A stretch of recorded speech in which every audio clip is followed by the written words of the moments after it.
有这么一个问题，说中国古代啊，哪一项职业竞争最激烈？很多朋友都能猜出来，那得说皇上啊。那么说竞争如此激烈，最终只能有一个胜出者，那么他一定职业幸福感很足。那么事实是不是这样呢？对于相当多的皇帝来说，他的幸福感很足。你像有这么两类幸福感是最足的。第一类呢是呢，我就想当皇帝，我想干点事儿。为什么皇帝有权呢？这一把手的跟二把手、三把手就不一样，他想干事他能实现，所以他一旦掌握了这权利，哎呀，我可以拳打脚踢的干些事儿，所以他职业满足感、幸福感极强。还有第二类呢，我当皇上可真不容易啊！今天害这个，明天弄那个，今天把这个弄死，明天把那个弄死，我终于当上皇帝了，那我可得好好享受。天底下钱都是我的，吃的都是我的，女人都是我的，胡吃海塞，当个昏君暴君。虽然这样人不怎么地，但是呢，他的职业幸福感、满足感也极强。所以这两类呢，就是呢，费挺大劲当上了皇帝了，管怎么的，按照自个儿意愿行事，我是干好事还是干坏事，我自己随便。所以他们的这个职业幸福感是很强烈的。可是有一类皇帝，他职业幸福感就很差，就是虽然他当上了皇帝了，基本上自己也说了不算，也没能按自己意愿行事，这就我们说生的伟大，活的憋屈，弄得很憋屈。这样皇帝在中国历史上也很多。年轻早逝是因为心理阴影，身为皇帝竟然过着囚徒的生活，可怜君王连婚姻都成了间谍战。当了26年太子，仅仅在位8个月就下台。古代的统治者们还有哪些奇葩的经历？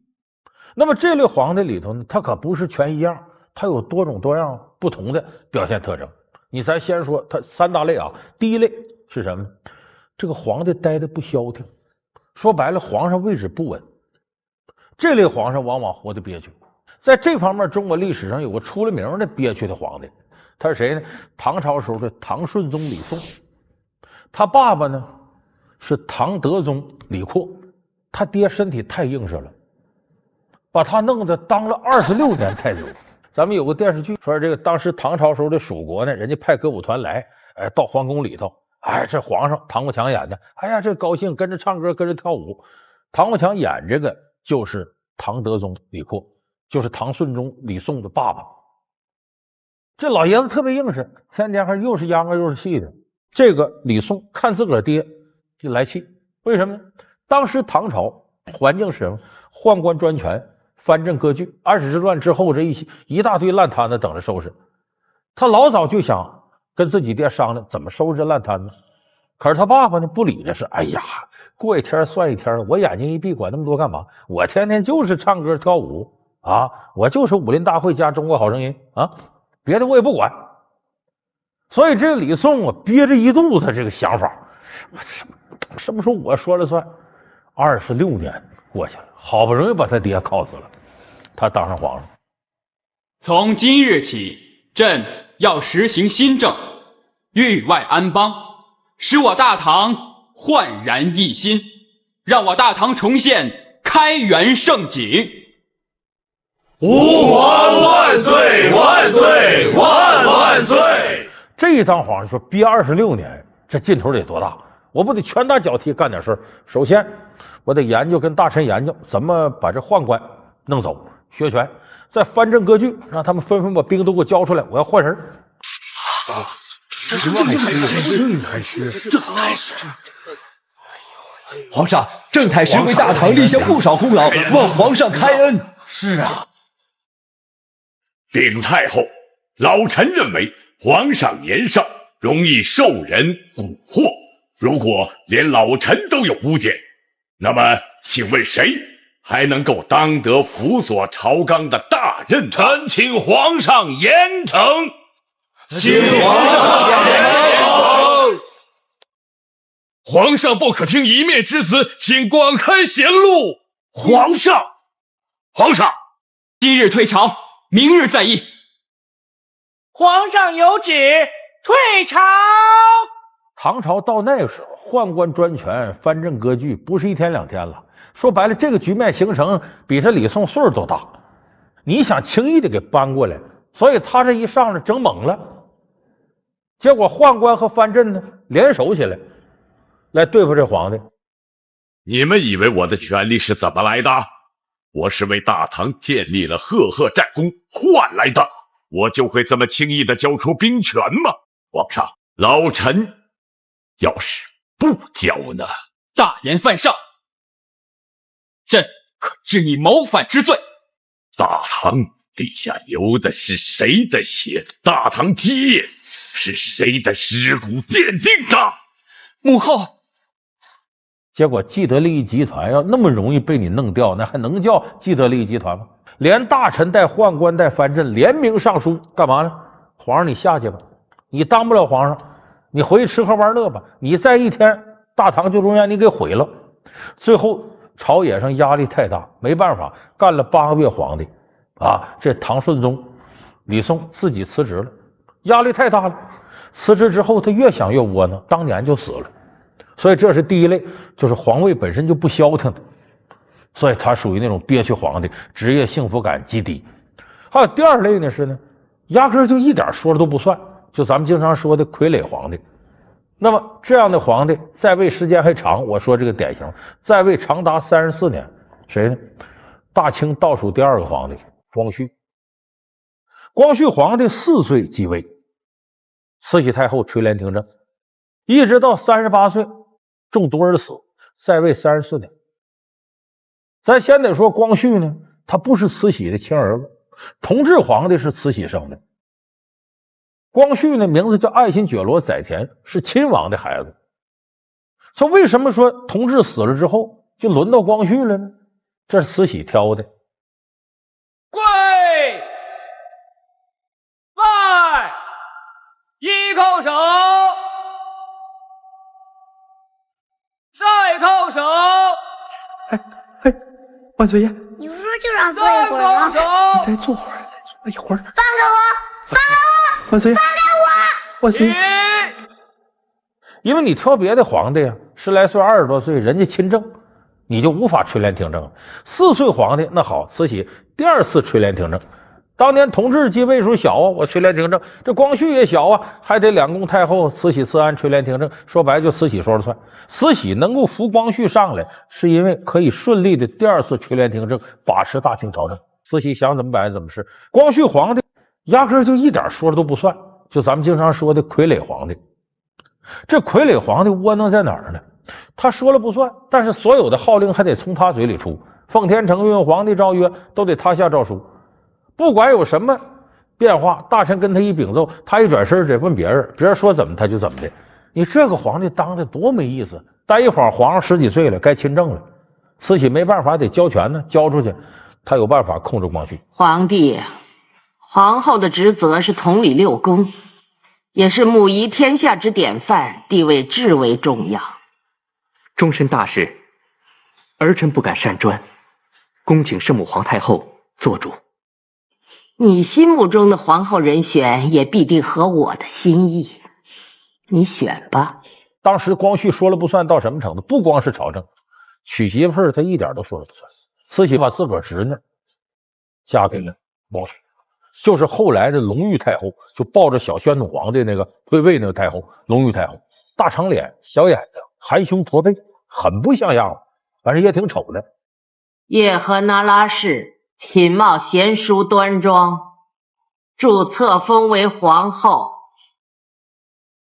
奴才叩谢圣恩。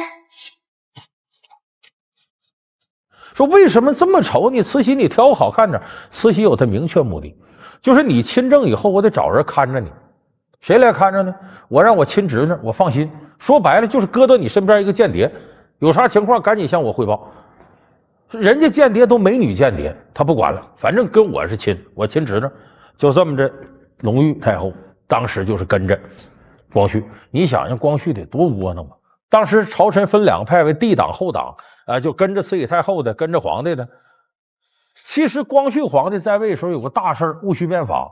是光绪一定要变法吗？不见得，他也不见得有那种说是早期资产阶级思维，那不是，而是他折腾一下子总比这么硬挺着强，让慈禧给捏的太难受了。所以光绪也接受你康有为、梁启超提出来这个戊戌变法是扩大帝王的权力，缩小太后的权力，管怎么对光绪有利，光绪支持。慈禧太后一看，小崽子，你还敢这么干，立马拿下。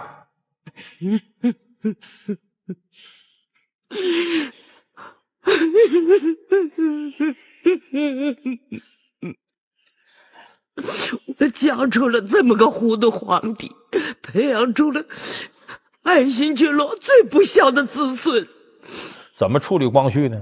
把他囚禁到瀛台，就是故宫里边一片地方。你呀，原来你这故宫里头还随便溜达呢，太和殿、中和殿、保和殿啊，乾清宫、交泰殿、御花园、东六宫、西六宫，你随便溜达。现在别动，你就在这地方待着。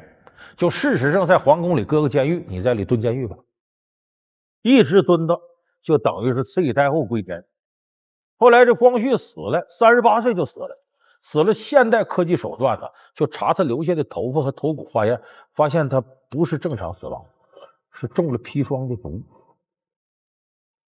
说谁给他下毒呢？有人就说他死跟慈禧老婆也死，脚前脚后没差出一天去。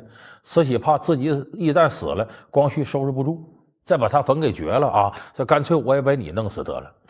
你中国历史上这些皇帝，你看后来影视剧里头，只有拍光绪的时候，这皇上一辈子没个笑模样。所有影视剧里光绪都是一副苦情的脸，为啥？太窝囊，太遭罪了。所以咱这么说，傀儡皇帝。这第二种。第三种幸福感极低的，活得很憋屈的皇帝呢，跟前几种都不一样，他属于心理上有阴影的皇帝。汉朝的第二个皇帝，西汉第二皇帝汉惠帝刘盈，就是刘邦和吕后的儿子。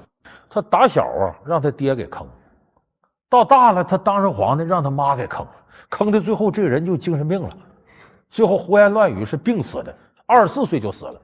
说怎么他让他爹坑呢？当初呢刘项之争跟项羽打仗的时候，让项羽给打的屁滚尿流，带着家小跑。这车上呢是这个赶车的，是他一个大将夏侯婴。停，在这儿停。上面刘邦，旁边俩孩子，哪儿呢？汉惠帝刘盈，这边是他爹。就说危难时刻自己爸爸不仅不护着，要把自己扔下去，就直接让你送死。你说他小小年纪能不受伤吗？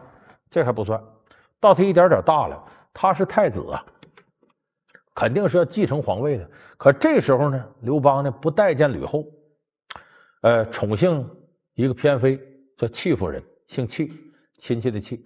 这戚夫人呢给刘邦呢生了个儿子，取名叫刘如意。你就听这名字就知道刘邦多喜欢这孩子。如意，哎，如意相朕呐！启禀陛下，吕皇后求见。父皇，儿臣还没跟你玩够呢。如意乖啊，等父皇回来之后再跟你玩好吗？那么这个时候，吕后那可绝对不会饶了戚夫人和他儿子。这时候吕后就动了这念头，为了以绝后患，得把你这弟弟刘如意啊，反正也不我生的，得把他弄死。你这是带的谁的香囊啊？母亲，这个是孩儿送给如意弟弟的。你怎么能随便就把太子的物件送给人呢？来人呢？在，把这个藐视太子、不懂礼数、毫无家教的臭小子掌嘴50。母亲，掌一嘴算是轻的。按照前秦的律令，不分等级胡乱穿戴，就是无视朝廷，无视国法，是要处以异刑的。母后，孩儿知错了，求你饶了他吧。走开！你这个只会被人欺负的软蛋！母后，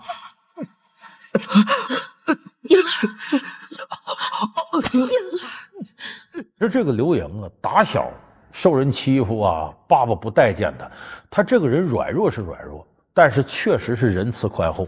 说这可不行，我看出来了，我妈要把我弟弟弄死，因为这不是他亲生的，怎么办？我得保护我弟弟，不能让我妈这么干呢。他就把这刘如意呢，自个儿小弟弟8、9岁小孩子弄到后宫来，说你呀，天天跟哥哥吃，跟哥哥住。可是呢，小孩子这个时候刘盈也不过才17、18，玩心大。有这么一天，说到西山打猎，一高兴出去了，一看自个儿弟弟睡觉，睡懒觉，得了，不叫你了，你睡吧，我走吧，晚上哥哥就回来了。结果这个过程中午起来，这孩子吕后马上派人送来酒菜，结果这刘如意吃完之后七窍流血，暴毙身亡，给毒死了。三弟，三弟！哎呀，来人呐！来人呐！二哥不好，二哥害了你呀，三弟！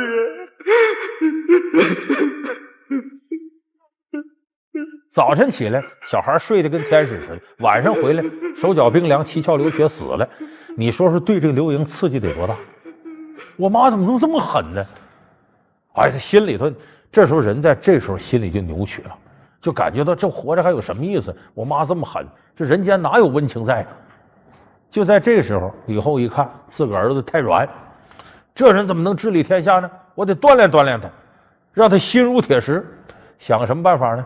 这不是刘如意是给害死了，他妈戚夫人还在呢。这刘邦一死了，吕后是想怎么祸害你怎么祸害你，派人把这戚夫人弄来，做了非常残忍的一件事，四肢都砍掉，耳朵里灌上铅，眼睛里涂上铅，耳聋眼睛，后来还把眼睛给挖下来，然后这四肢都没了，这人就剩这么一段身体了，给塞到坛子里头，然后把这坛子拿着搁到厕所里了，管这个说，孩子你过去，我让你看点新鲜东西。刘盈说，母后你让我看什么呢？这叫人质。就这么着呢，刘盈就有点精神恍惚，一闭眼睛，这边就是那个戚夫人的形象，这头就是自己小弟弟死时候的惨状。你想脑子里都是这玩意儿，他能睡好吗？没几天，你看着眼睛也没神了，两腮也塌了，走道时候直打晃，神情恍惚。时间一长啊，精神抑郁，开始胡言乱语，然后身体越来越差。24岁那么年轻就死了。所以说这刘盈呢，不是让别人坑的，让自己亲爹亲妈给坑了。亲爹那找不到父爱，亲妈又残忍无比，心狠手辣。所以今天咱们说这3个皇帝呢，都属于那种生的伟大，活的憋屈的。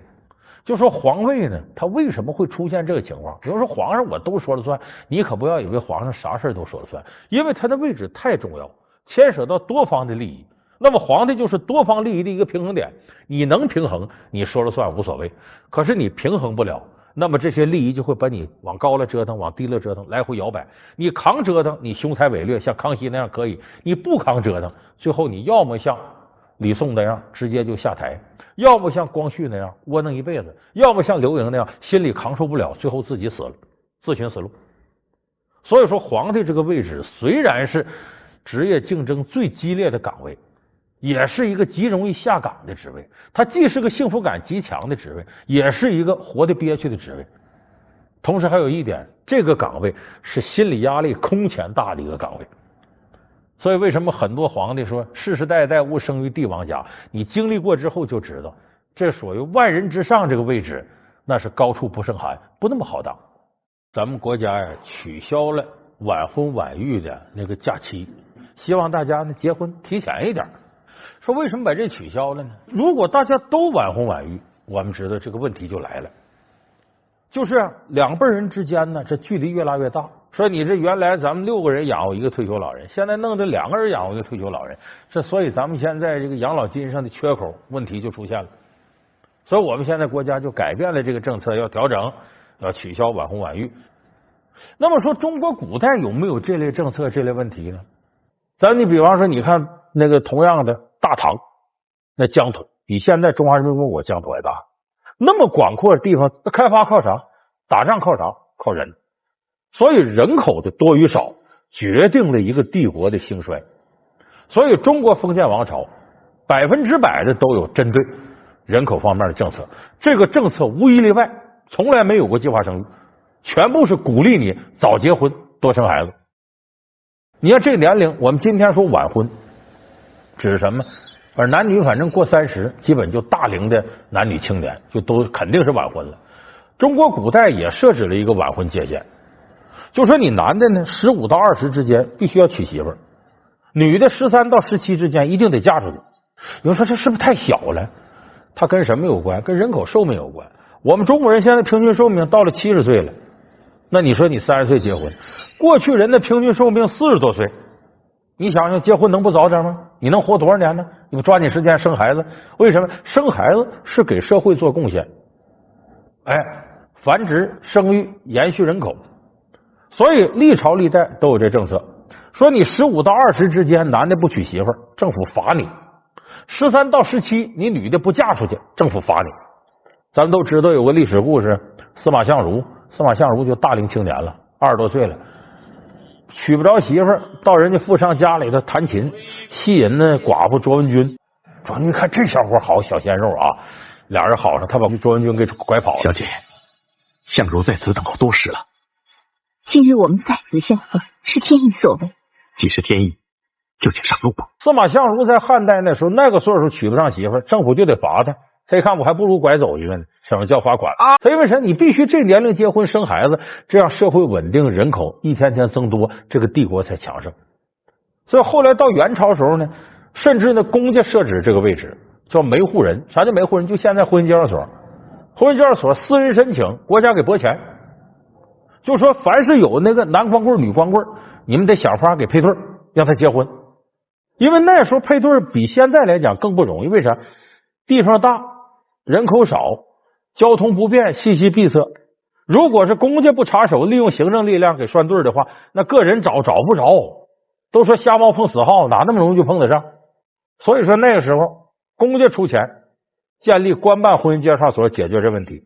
而且呢，公家出手之后呢，这个效率就高，他不准许你底下玩什么私奔呢，搞乱套了，他得按正规来。所以专门设置一些官员干这活。有一种人就叫查墙人。啥叫查墙人？说你晚上不有幽会那个吗？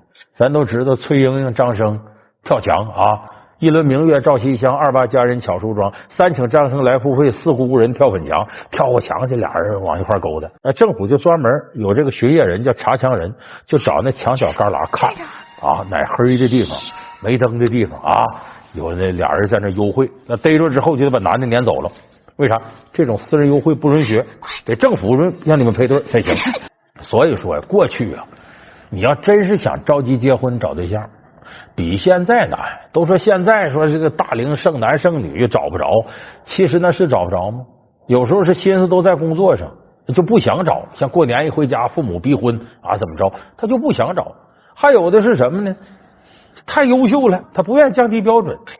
那过去有的时候，你要真是水准高，比现在还难找对象。为啥？你选择面太窄，你能见到的太窄。对于女的，很多异性都躲在屋里，大门不出二门不迈。你说这男子汉年轻人一脚把人闺房门踹开，我进里看看你长啥样，太失礼了。这女的说：“哎呀，我待着难受啊，我到大街上转转吧，找这老爷们去吧。”这更加不允许。所以说那个时代它封建，所以想找着好对象更难。所以封建社会里头总结出来一些找对象经验呢，在我们今天看都非常值得你琢磨。为啥？它难度大，所以技术含量就高。所以有什么好经验呢？咱结合历史故事给大伙说说啊。首先一个呢，这过去啊，你这男的女的也好，女的呢说我带着丰厚的嫁妆过来，带嫁妆过来干嘛呀？就是一时半会儿我饿不死，不用你婆家养活我，嫁汉穿衣吃饭吗？那男的更是如此。你想找好对象基础上，你得有能力能养活自己，养活对方。说白，人一看你有本事，嫁给你，我这闺女有着落，不愁吃不愁穿。所以第一位的是自己这个本事怎么让对方知道。所以你看过去为什么经常搞啊什么以诗会友比武招亲呢？那是干啥呀？说白了就是通过这个看看我家里这闺女嫁给你，你有多大本事，能不能养得起我家里人。那比武招亲就是干这玩意儿的，不是说非得是设这个标杆，而是通过这个测量一下你的实力多强。你看历史上有名的比武招亲的故事啊，这个唐高祖李渊。这个李渊呢，咱都知道唐朝第一个皇帝，他老婆姓什么？姓窦，窦氏夫人。这窦氏夫人他爸爸呢是北周的大司马，就门第非常高。说这窦氏夫人呢，3岁的时候头发就长得挺长，到5、6岁的时候头发就能垂到地上，再往大了长亭亭玉立，漂亮的不行了。所以长到一定年龄，待字闺中要嫁人了。这样，他在这个府上啊，一进门呢，深宅大院里头呢摆俩屏风，屏风上面呢绣着俩孔雀。一进门呢，就给你2支箭，你搭弓射箭，射那孔雀。这李渊搭弓射箭，嗖2箭射了。哎呦，窦大一看，这是天作之合。为啥呢？这2箭呢，一箭射中孔雀这左眼睛，另一箭射中孔雀那右眼。所以历史有个典故嘛，叫雀屏中选。这成语就从这儿来的。说是形容天作之合呢，上联叫雀屏心中木，下联叫举案庆其眉。举案庆其眉是梁鸿孟光的故事，雀屏心中木就李渊的故事。所以这一下子娶了这窦氏女入门，这窦氏夫人兵书战策啥都通，最后帮助李渊一步一步登基坐殿，成了皇帝。所以就说你过去谈恋爱想找好对象，先得展示一技之长，我这能耐有多大，让人家一看这人值得托付终身，是个有本领的人，所以要展示自己的一技之长。哎，这是谈恋爱过程当中很重要的。那对女方来讲呢，包括对一部分男方，你总不能总养在闺中人未识吧？就说你得怎么想办法呢？突破过去信息封锁、信息闭塞的条件，让自己呀这名声能传出去。大汉时期，汉武帝时期，有个非常漂亮的女孩，哎，姓李，他哥哥叫什么？叫李延年。这个人是大唐啊有名的一个音乐师，跟汉武帝他姐姐平阳公主好，就这么说走这趟路线。怎么个搞广告营销呢？汉武帝打猎回来，路过姐姐府上，累了，进里喝一杯吧。恭迎陛下。姐姐风采气度不减当年，岁月生香是我毕生的所愿，只是要论风采，就比不上今日长安百姓所盛传的女子。那女子的周越风姿，还有歌谣口耳相传，不知弟弟是否有听过？是什么歌谣？北方有佳人，绝世而独立，一顾倾人城，再顾倾人国。他哥哥李延年呢写首诗，叫北方有佳人，绝世而独立，一顾倾人城，再顾倾人国。宁不知倾城与倾国，佳人难再得。有典故叫倾国倾城嘛，就从这首诗来的。然后把这诗写完呢，再谱上曲子。这李延年行家里手啊，他把这曲子谱完了。宁不知倾城与倾国，佳人难再得。不仅有眼下苟且，还有诗和远方。反正就这词儿上来了。这汉武帝一听，这曲子太好了，这说的什么呀？有个美人怎么样，如何。汉武帝说真好，这人间哪有这样的天姿国色。汉武帝先入为主啊，他一想这人得多漂亮，一见真挺漂亮，宠爱着李夫人。后来这李夫人也知道怎么保持自己这容貌，得了重病，脸都瘦脱相了。汉武帝看他把脸遮上了。汉武帝说为什么不让我看呢？他说皇上啊，在你心里头我那一直如花似玉的，你要看着我现在病的脱了相了，我死之后你就不会念叨我了，就不让你看。所以果然他死了之后，汉武帝朝思暮想就想着李夫人。你看这李夫人主意很高明，通过音乐，通过诗词，搞了一次等于微博式的营销大伙都知道了，然后还谱成曲子，让汉武帝想的。这就是不找本人呢，没法施展自个儿魅力如何啥。还有一个好办法，过去呢结婚呢谁说了算呢？父母之命，媒妁之言。你要能搞定他爹妈，这事儿也成了。为啥这爹说我姑娘嫁给你了，他就得听爹的？这方面典型例子谁呢？汉高祖刘邦。这刘邦咱都知道，说白了大流氓，是个无赖。你离开这试试，你试试啊！你谁呀？我谁？叫啥呀？我姓刘，名爹，全称刘爹。大伙儿平常都叫我爹。叫啊！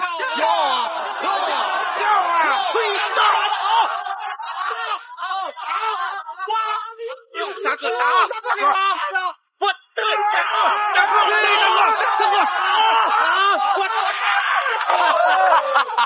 他家里头呢，他是老三，他爸爸刘太公天天骂他。你看刘老二，你二哥人家种地种的好，你看你。刘邦天天不光自己到哥嫂家蹭吃蹭喝，还带群狐朋狗友，弄得他嫂子一看他来了，拿勺子夸了这锅，嘎啦嘎啦，意思没饭了啊，没饭了，没饭了。儿子，你们自己夹啊！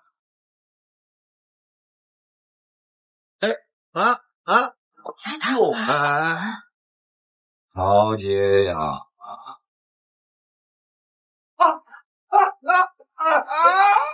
好解痒啊！哎呦，这是，